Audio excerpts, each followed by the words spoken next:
everyone to European Stories from a Union of Volunteers. The guest from this week comes from Bulgaria and is currently volunteering in Stuttgart, Germany. She studied maritime management and had worked for 3 years in the field until her life turned around when she took part in the Erasmus Plus project in Greece. Now, twice a month, she organizes cultural events at the Jundwerk den Avo Württemberg Association. Dilyana Dimokova, thank you for joining us. Oh, thank you very much, Jose. Thank you. Yeah. The pronunciation is always a little bit hard. So my first question for you is, how did you come across this specific project in Germany? So it was, of course, a bit of a luck coming across it. I was participating in an Erasmus Plus project in Greece. It was about cooperation of improvement of refugees integration in Yanina, a very beautiful city in northern Greece. And there I met the German group and I befriended them quite quickly. And they were from Jugendwerk, the organization I'm volunteering in currently. And we bonded quite quickly. And after some months, they told me that there is a position that's opening for a volunteer. And I decided to apply. And here I am. Nice. And did you have any second guesses regarding the times we're living in? Actually, no. I was quite optimistic. I was thinking that the things will get better and this is not should not be an obstacle. I, of course, thought, what if things get worse? But I didn't want to focus about it because the activity of the organization is really nice and really felt close to my heart. So that's why I decided to come. A lot of the volunteers that I've interviewed that are currently volunteering, they say exactly that like they chose to do the project regardless of it because it's something that still teaches you things and you're still able to do cool things. Yeah. But also for me, there was another factor because I'm already close to 30. Yeah. No, but you should take advantage of the programs while you can participate in them. So definitely, I understand. One of my closest friends in Italy, she was also 30 when she started volunteering. So it was either then or never. Yeah. Okay, but tell me more about your project and how you got to Germany. Was it easy to get it there? I will start with the second part of the question. It was not so easy. It's easier because it's relatively easy because Bulgaria is in the EU. Yeah. So I didn't have to have any formalities with taking a visa. But my project was supposed to begin in 1st of April last year. Oh. And that was the time actually when everything all started. the lockdowns happened and everything came. So my project was delayed. I also had the opportunity to call it off, to cancel it, but I didn't want to. So we were just waiting the situation to get better and the borders to be open. So I can actually go to Germany, come here. So I started in end of June, actually, 29th of June, almost 4 months. So you're almost done with the project, right? Yeah. Okay, we'll get into that a little bit later. But last year, when you first arrived, what was the first... Had you ever been in Germany? What was the first thing that came into your mind? I've never been to Germany before. And it was really exciting. I always thought that I might be really, emotional and having second thoughts and this kind of things. But I was really convinced and driven, and everything seemed really rational and clear in front of me. So I just got on the plane, arrived at Frankfurt, and I was like, wow, it looks really beautiful, everywhere, and it's different. Yeah, Frankfurt is a special city. Yeah, but it was strange, of course, because of the language. I've never been exposed to so much German in my life.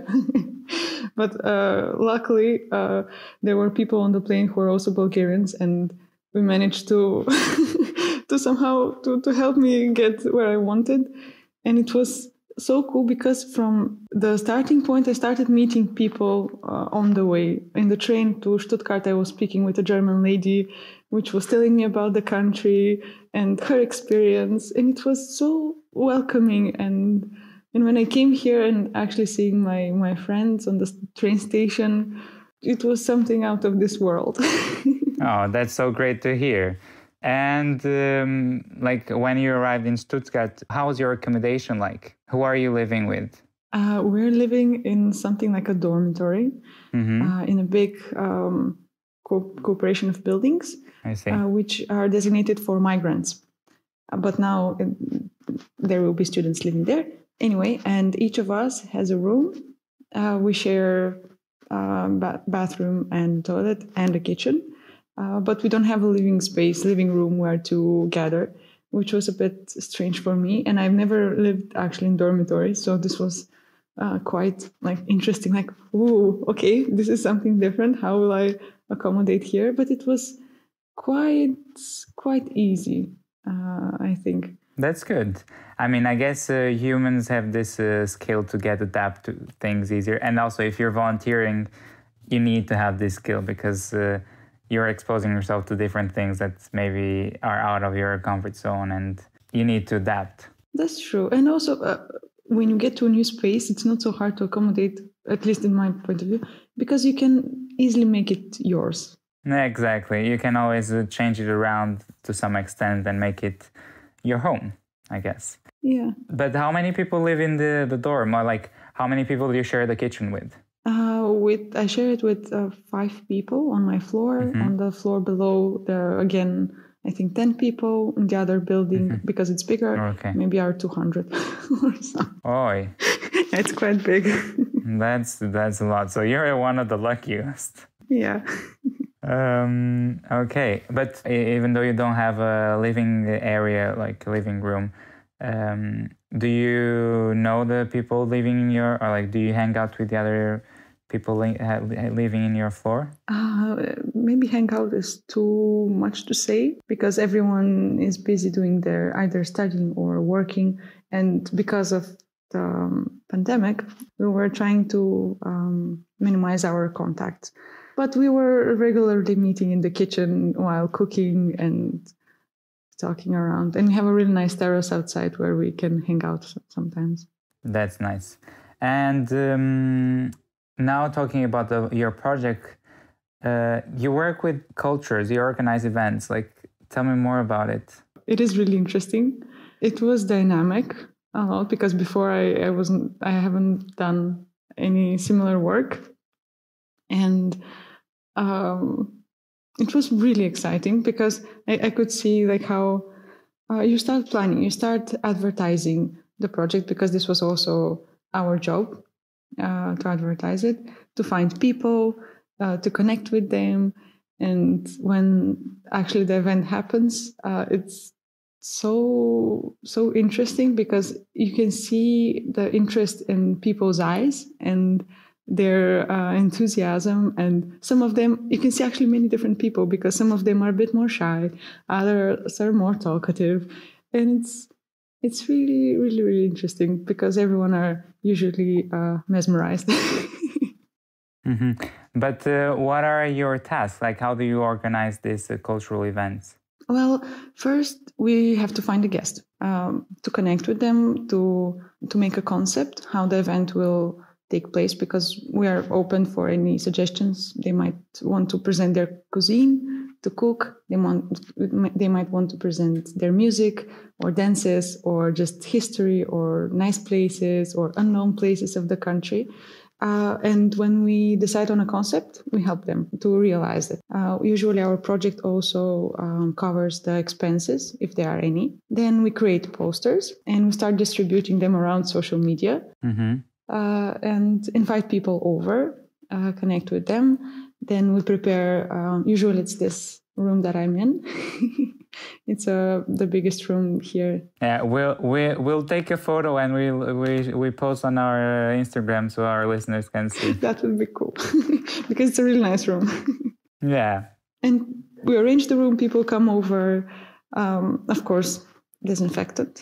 It's quite important. It stays on the door in front so everyone can come and be clean.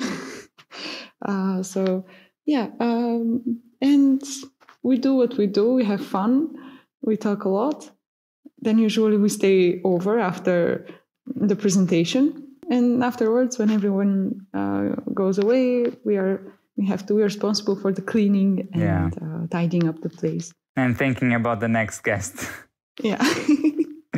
Exactly.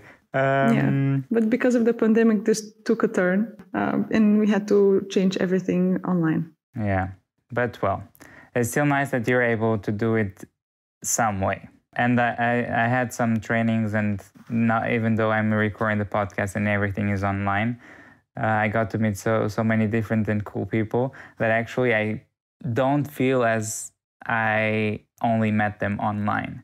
It actually feels that we are meeting in person, or that we've met in person. Because even though it's online, I think sometimes you get to feel the connection with people, and then it still is meaningful. Yeah, I think so too. As you said before, people adapt. Yeah, that's right. But has there been anything challenging in your project? Something that you had to overcome? Well, the big thing, the lockdown. This was the big challenge because back in Bulgaria, I quit my job exactly when everything started and I came home. And I've been studying in another city and working in this city for 8 years. So I was not able to be around my family for so long. And those 4 months that I was in lockdown didn't felt like a lockdown because I was able to see my family, my relatives, some of my closest friends, and meanwhile chill at home and recharge my batteries. So this was the big obstacle, but I overcome it through people. Yeah, I mean, I guess that's the only thing. Same here. Even if you didn't meet people in person, you do that. You give calls to your friends, or you try to get in touch somehow. And the other volunteers as well in the organization, because I'm not alone. Usually we are two, and we're supporting ourselves. It's good when you have someone that supports you. That is in the same process as you are and facing the same things, and you support each other. And did you learn anything, or like, what is your takeaway from this thing, or from the surviving lockdown while volunteering? My takeaway is really that people can adapt, and this should not discourage us that we face some challenges, because there is always a way out, and it always depends on us. And as an emotional person, I can say that sometimes I can get really tangled up in my emotions, and which actually confuses me a lot of times. But still, if you are an emotional person, it's good to really keep somehow suppress your emotions, maybe, and try to see the bigger picture and search for the ways out. Yeah, exactly. Try to understand why you're having those emotions and deal with them in a way that you can maybe overcome them or deal better with it. I guess so. You should stay positive and know really that people can adapt. Stay positive. I like it. On every team meeting, every week we finish with this phrase: "Stay positive."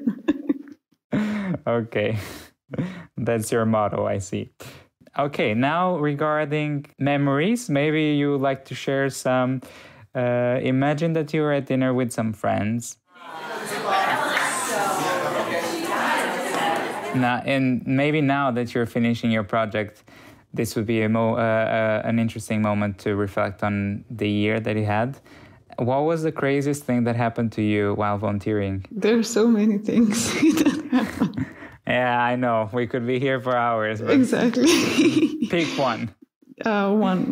So I suppose last summer we went to Bodensee because our organization also makes different camps for children. And there we had a camp, and we were supposed, with the other volunteer, to go and make some photos of the kids and chill with them. a bit, and we gathered also other friends that are past volunteers in the organization, and we went camping there. It was out of the blue. We found the last spot in the camping on a really small piece of grass. And we had amazing time there at Bodensee. We traveled a lot, and we also went swimming during the night, and it was just amazing. Wasn't it cold? No, actually. Oh, wow. No, it was not. Which surprised me a lot, because I was living in a coastal city in Bulgaria, and there's like the water is 22, 25 degrees, All right. I guess maybe it was cold, but you adapted to the weather.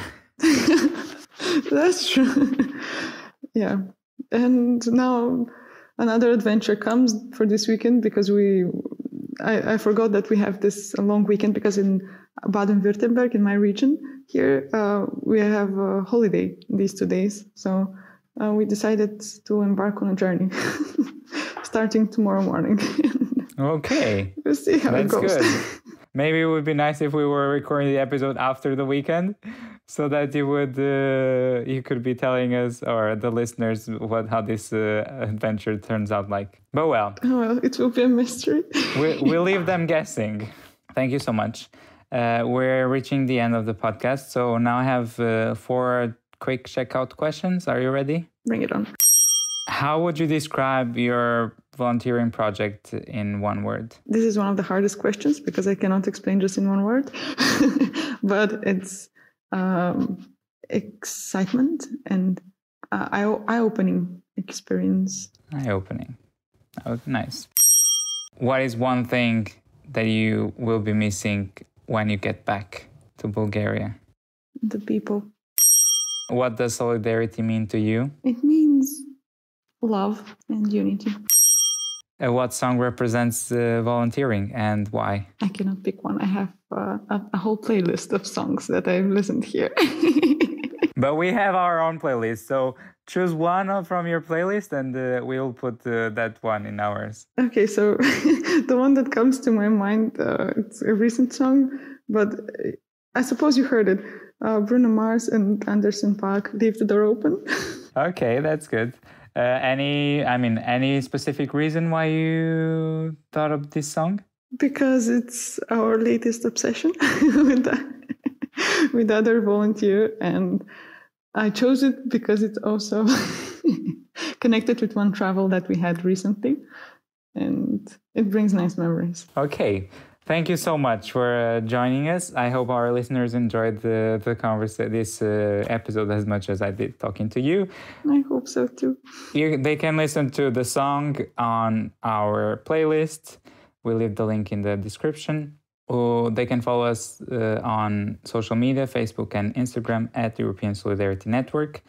And next week we'll have Paula, and actually, I will be announcing now that this will be one of the last episodes of the second season. So we have one thing prepared, a special episode for our 1-year anniversary later this month. I hope people will enjoy it. And yeah, stay tuned for that. And thank you once more, Diljana. Thank you. And leave us a rating on Apple Podcasts. Bye.